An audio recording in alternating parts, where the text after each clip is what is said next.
And we are live with Toronto Stevie Live, and we have the SmackDown summary for SmackDown tonight. Like and subscribe to my YouTube channel, we got my Facebook page. Let's have some fun. SmackDown tonight came to you from Tulsa, Oklahoma, and it begins with a recap of Roman Reigns and Jacob Fatu on Raw. And then SmackDown actually starts off with Cody Rhodes, the undisputed champion. Cody's eye continues to heal. It certainly looks a whole lot better than it did in previous weeks. And he comes out and he basically asks the crowd, "What do you want to talk about?" And what Cody wants to talk about is what's next for him. Um, and this immediately brings out Ricky Saints, the NXT call up, and um, Ricky, as you know, he was Ricky Starks in AEW. Um, so you have these old friends and adversaries um, meeting in the ring. Ricky Saints has a microphone. He says he's the hottest, newest, finest free agent signing. He's young, he's successful, rich, debonair, suave. He's everything. He's everything your baby mama wishes you were. Anyway, Ricky Saints, and he cuts this with. He looks at Cody Rhodes and he says, no, he says to Cody, and it's no surprise that I'm out here. He says, change is in the air. There's a revolution. And when you talk about revolution, you talk about who is leading the revolution. Ricky says he's the one who's leading it. And he pronounces Friday Night Saints. Cody and Ricky continue to have this promo. And Ricky makes reference to the stitches in the back of Cody's head. That's a reference to when they were in AEW and Ricky hit this really gruesome chair shot on Cody Rhodes. Look it up. We could probably find it. Ricky puts himself over, saying he's a former NXT champion, former NXT North American champion. And Cody kind of puts Ricky over. And the long and short of it is that Ricky wants to have a match with Cody Rhodes, and Cody's all fine with that. So they agree to have a match later in the show. Backstage, everyone's favorite backstage interviewer comes out, Kathy Kelly. She's with Charlotte Flair and Alexa Bliss, talking about when they were attacked by the Fatal Influence girls. They're joined by Rhea Ripley, and she says that, there's three of them and only two of you, and there's going to be a match tonight between Charlotte Flair and JC Jane. Rhea Ripley basically offers to help out, but Charlotte Flair denies, says, no, we don't need you. So coming back from the commercial break, and I timed this. This was about 26 minutes into SmackDown before we hit the bell rang for the opening match of the night. I thought that was way too long to wait for the opening match. Usually, these opening segments are about 15 minutes, but what happened tonight was almost twice as long. So Charlotte Flair with Alexa Bliss in her corner takes on JC Jane with Fatal Influence in her corner.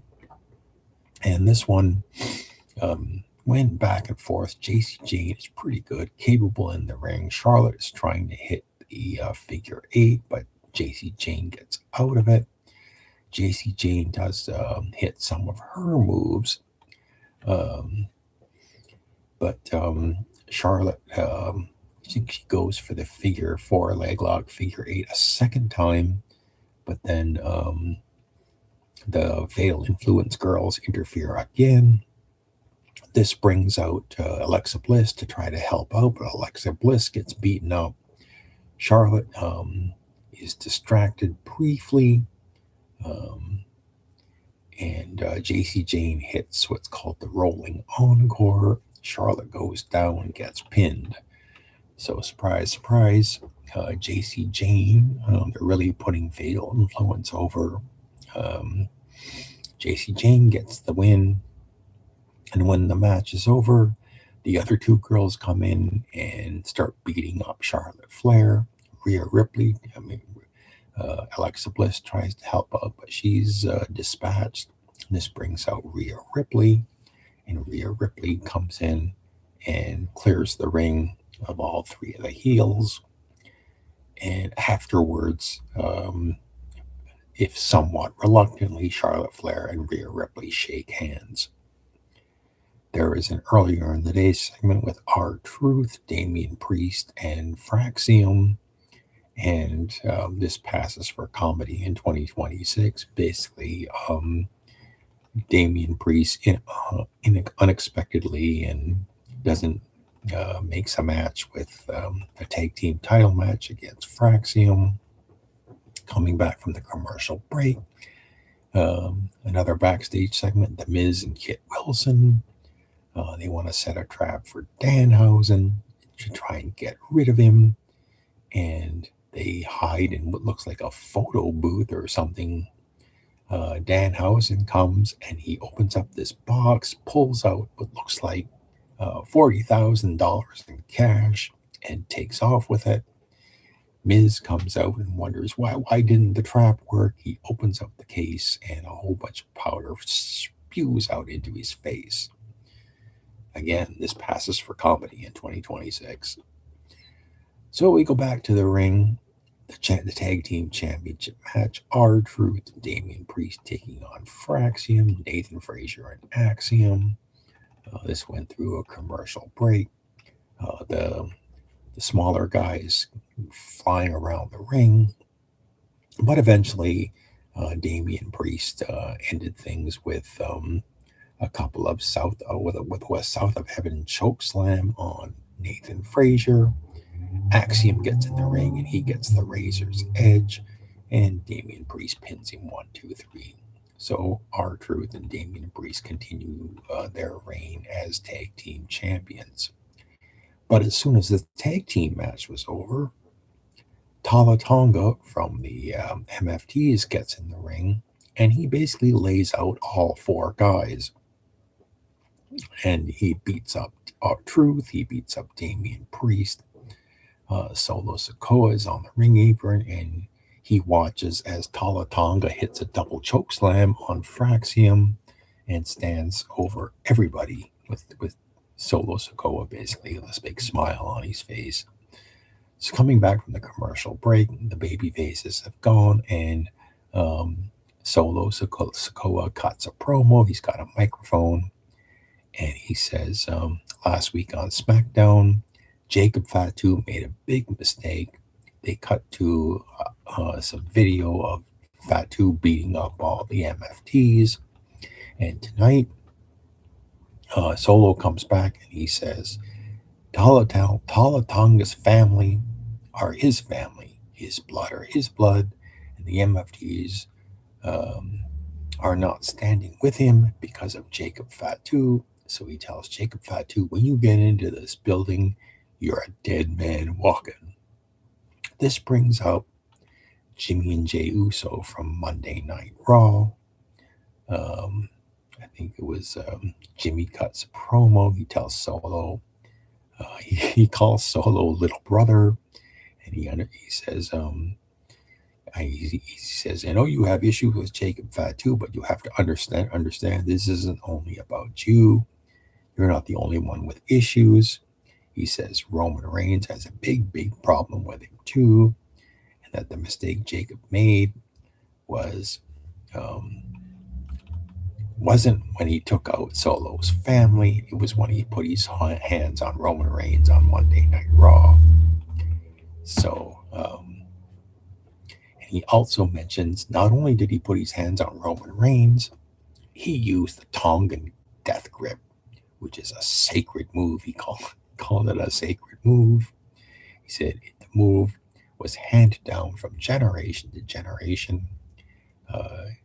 Jay, he looks over at Talla Tonga, and he mentions your dad used that move. And I think he was making reference to King Tonga. He was King Tonga, and then later Haku, and in WWE. And he says, the move is the last resort. He tells Solo Sikoa, any plans you have for Jacob Fatu tonight have to wait until Roman Reigns is done with him.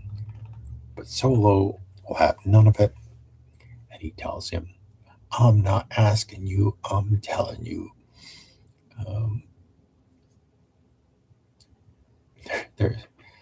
Jay said that. So Solo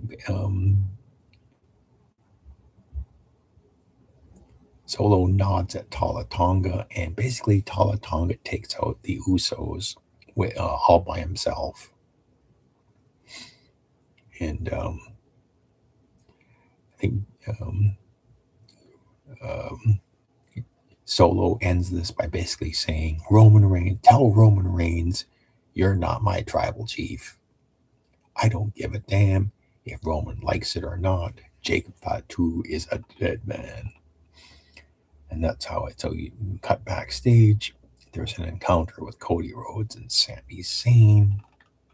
And then I think after the commercial break, we get this match, Cody Rhodes versus Ricky Saints. This is Ricky's first match on SmackDown. And I can't remember. I probably wasn't watching AEW as much when these two were there at the same time. So I can't remember if they had a match in AEW. Let me know in the comments whether they did, because I wasn't watching at the time. So Cody Rhodes and Ricky Saints have a match. Cody hits his Cody Cutter. Ricky Saints hit a Revolution DDT. Cody kicked out. And I think Cody ended it with a Crossroads and won the match 1, 2, 3.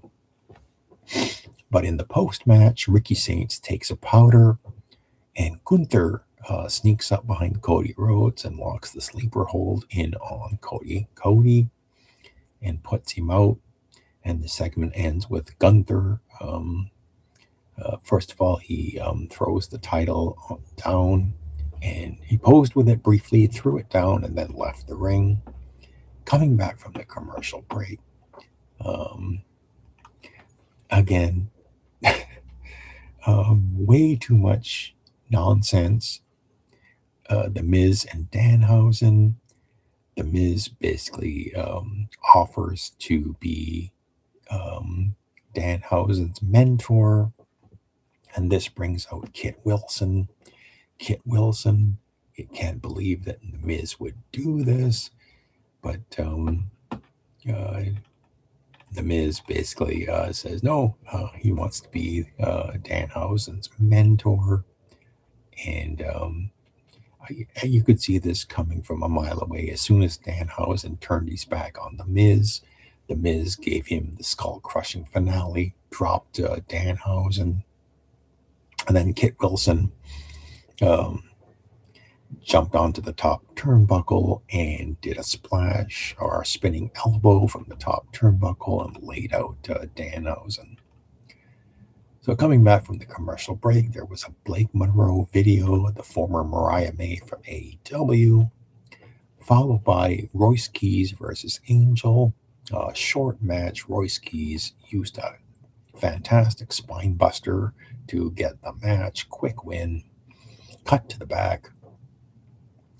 Kathy Kelly interviews Tiffany Stratton, and there's a returning Chelsea Green who comes back. First, she's in the wheelchair, and then she gets up, and she basically says, this was like I got a birthday gift for you. And Chelsea stands up, and she says, I'm your birthday gift. And again, I'd rather see Chelsea in the ring wrestling rather than these stupid backstage skits.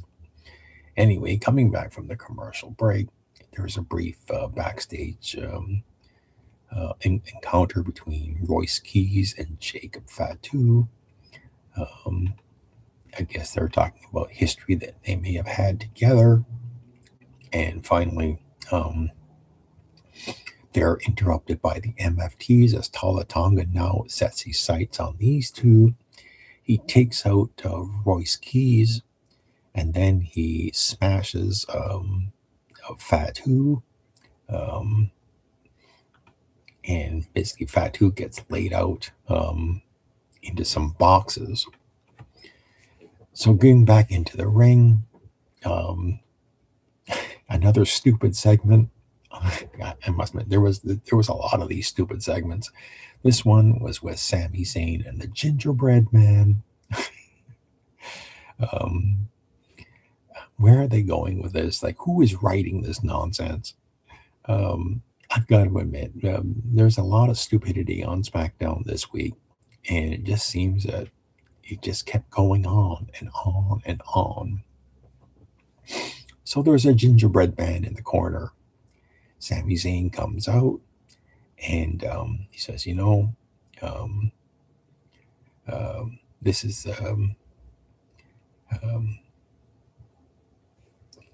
I don't say this in every city, but I love coming to Tulsa, Oklahoma. Said, I've had a beautiful morning. I'm a huge Bob Dylan fan. He's a folk legend. He was a folk legend until one day he decided to pick up an electric guitar. And when he did that, people turned on Dylan. And I can relate. So he cuts this promo, and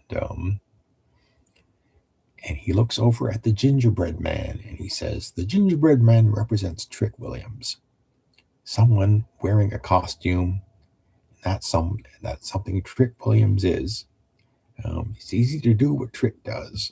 You have a great entrance music, you have a good dance moves, and you have catchphrases. And Sami Zayn basically says, I can do that in my sleep. What's hard to do is what I do. And so he basically, then he goes over to the Gingerbread Man. And I think he low blows this costume and elbow drops it, and then rips the costume apart. And this brings out Trick Williams. And Trick Williams runs down to the ring. Sami Zayn takes a powder, and he leaves Trick Williams in the ring with this broken Gingerbread Man costume. There was nobody in the costume. It was just the costume. There was just the costume itself. So Byron Saxton, Mr. Charisma himself, is interviewing Lash Legend and Nia Jax.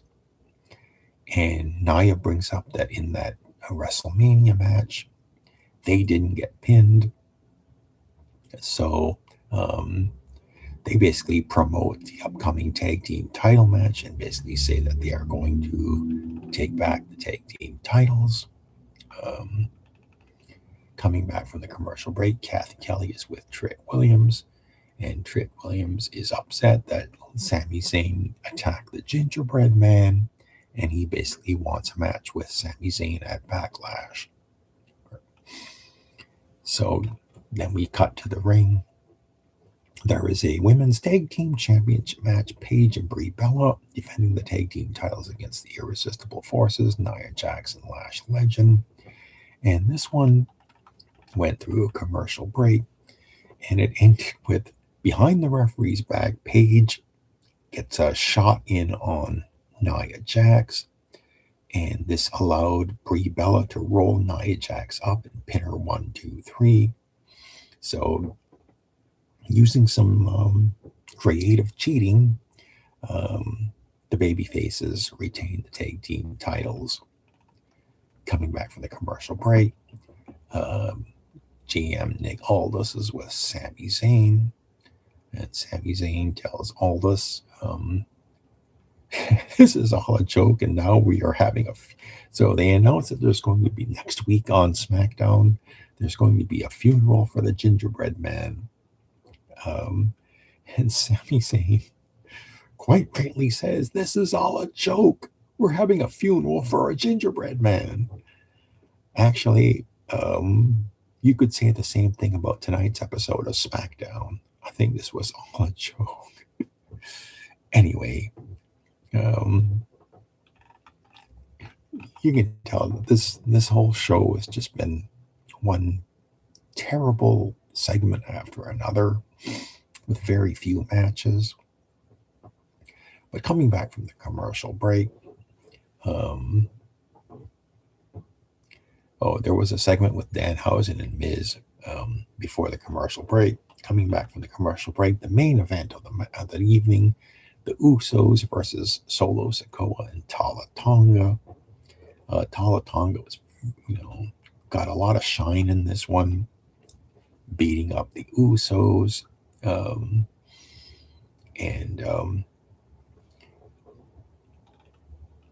The Usos, they did make a comeback, but when they knocked Talla, he grabs him and 2 or 3 times smashed Talla Tonga's head into the ring post. He then threw down he picked up the stairs, smashed Talla Tonga in the head with the stairs, threw them down in front of the announce table.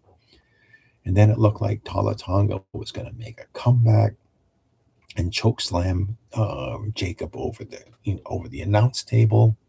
But Jacob comes back and he basically hits a Samoan drop onto Talla Tonga through the announce table. He then runs into the ring and he hits the Tongan death grip on Solo Sikoa. And he got the shine on this one. And then when the heels took a powder, Jacob Fatu confronted the Usos, and there wasn't any physical altercation. They just were just talking to each other, and Jacob Fatu told the Usos, "Tell Roman Reigns I'm gonna dog walk his ass at Backlash," as SmackDown goes off the air. So that, in a nutshell, was SmackDown. I've got to say, thumbs way down. Tonight's episode of SmackDown, I thought, was bad. Much like Monday Night Raw. The post-Mania shows. We've got some comments here. It's Anthony Chobo. Hi, Anthony. How's it going? What did he write here? How are you doing today? By the way, I watch Who's the Man today? So Anthony says tonight's show was average. Do you mean average bad? Because I'm sorry, I think it was bad. I think tonight's show was really bad. So I don't know. Maybe you're being a little bit more generous, because like the Danhausen Miz stuff, I just thought was bad. I was not entertained by it, and the Trick Williams Gingerbread Man stuff, I think is just like awful. I